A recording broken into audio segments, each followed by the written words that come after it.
good.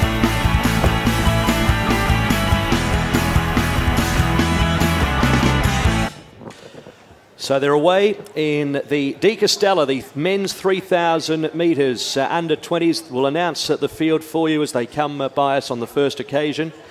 We have to Strinsos from Glen Huntly Athletics Club, Jarryd Clifford from Diamond Valley. We've got Elliot McGoran from New South Wales, Adam Fogg from Queensland, Duncan Miller from the Australian club, Tom Moulay from New Zealand, James Lightfoot from Old Scotch, Cody Shanahan from Western Athletics, as we see going off into the lead Elliot McGoran, blazing the trail in the early stages. We've got Harrison McGill, New South Wales, Ollie Chigwell from New Zealand, Tim Vincent from Queensland, James Seal from New South Wales, Zachary Faccioni from New South Wales, Callum Davies from Queensland, Jesse Hunt from Western Australia, Stefan Music from New South Wales, Callum McCluskey from the Australian club, and Luke Young from New South Wales. Tim Crosby back in co-commentary with me, and the pace setter here at the moment, Elliot McGoran, with a good 50-metre margin at this stage.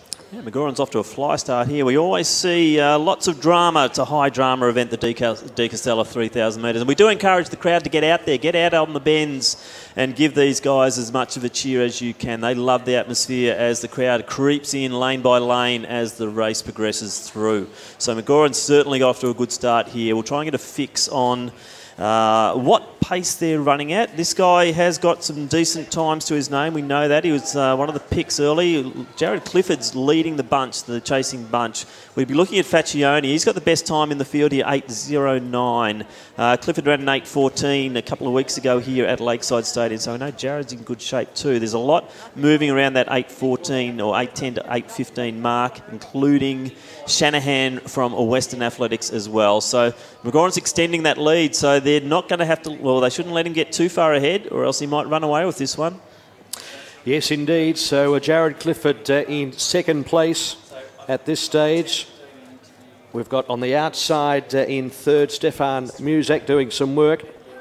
And then behind him in fourth place is Luke Young, just tucked away on the inside.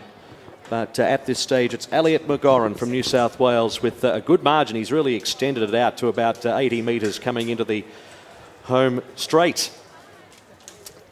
So Tim will keep a good eye on the clock here for this 3,000 metres.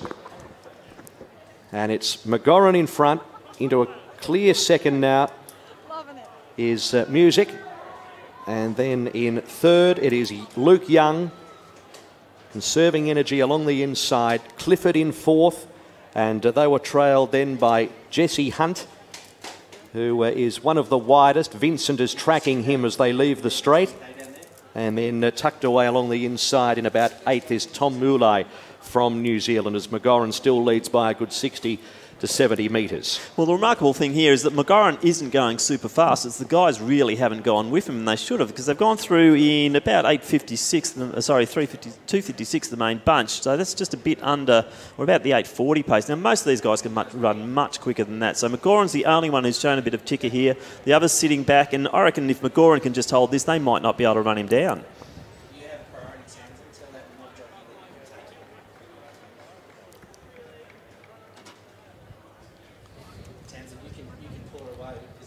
Very shortly, we'll head down to Tamsin Lewis with our winner of the women's Zatopek 10. We'll do that in a few moments' time. Really looking forward to hearing from Celia Sullivan. You could be just nothing but impressed from that performance. So McGoran leads, but into second position here, and chasing is Music, as we will now head down to Tamsin as promised.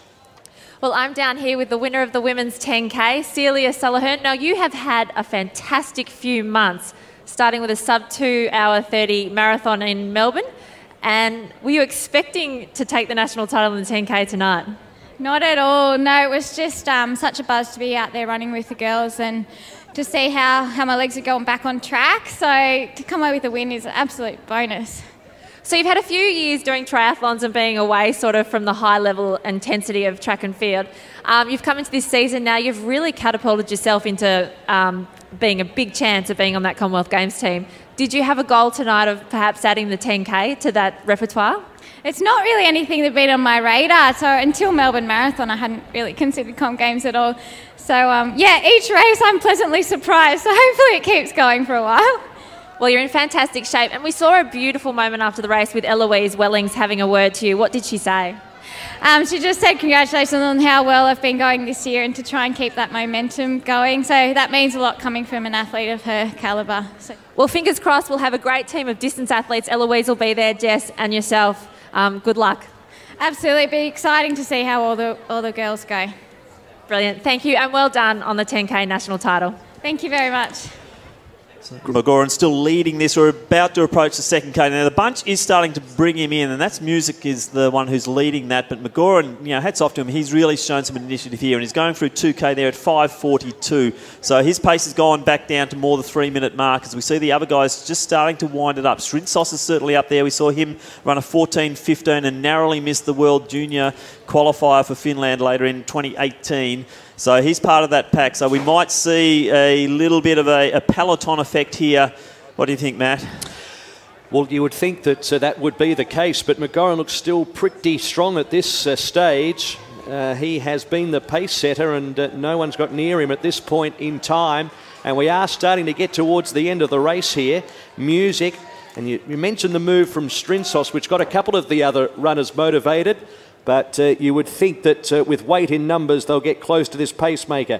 Music in second place. Strinsos is tucked away on the inside. I think Faccioni's just to the outside, and he's starting to make his move. As we said, he's got the fastest time in this field. So Zach Faccioni represented Australia at the World Cross Country. He's now starting to make the move. Has McGauran got enough, though, to stay in front? And a few things are happening in there, Matt. It looks like it's really going to get Willing 600 metres out. Ollie Chigwell from New Zealand has made the move as well. He's got up into third place. Jarryd Clifford, who was right up there leading that main group, just dropped away in the last couple of laps, but he's moved back up to almost negotiate third and fourth in that pack now, in that main group.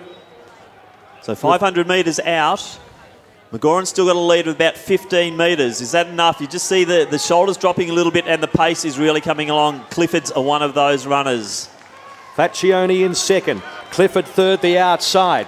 Then it's Moolai along the inside. And they're just starting to get themselves organised, aren't they, as they chase down McGauran. They've got the bell and McGauran is tired, heading towards the back section. Faccioni in second place. Clifford third, the outer. Along the inside, Chigwell looks to be a danger as well. Chigwell has making a real move. There was a fall in back play as well. McGauran is hanging tough, but they've just about got him at the 250 metres. And it's Cody Shanahan. And here comes Shanahan around the outside as well. He's made a blasting move, and with 200 metres to go has gone for home. Can Clifford go with him, Tim? No, I think Shanahan might get this, but Clifford's got a big heart and a big kick, but Shanahan's looking the goods here. Faccioni seems to be drifting back in again. Chigwell's still up there, and I think that might be the New Zealand kid there as well, Moolai. Yep. But it's Shanahan. Call him in, Matt. Shanahan's kicked away. Clifford is trying really hard. Hunt in third, but Shanahan in front. He's getting a bit wary. He's looking around. He's going to hold on to the cheers of the crowd. He's won it. It was a terrific finish from Hunt in second place. Clifford tried his heart out in third in what turned out to be a really good finish. So a great effort there. Cody Shanahan, one to watch. We saw him taking out the Fred Lester Scholarship just before. Well deserved. This is a kid on the rise. Really well coached by Berkey out at Western Athletics, a great club out in the western suburbs of Victoria. So Shanahan careering away. And he was looking for the line, and then he looked behind the right shoulder. He could see Clifford, and also starting to rally, coming with a big burst, Hunt, who really did put in a lunge at the line. But Shanahan just had too much to offer. And then Chigwell was fighting out next place behind them. But what a terrific finish it was. Yeah, 8:23.94 officially there. Cody Shanahan taking it just from Jesse Hunt. And what a run that was from Hunt. We didn't call him much during the race at all, but he was certainly in there at the finish. It was a bit like calling the Melbourne Cup, wasn't it, Matt?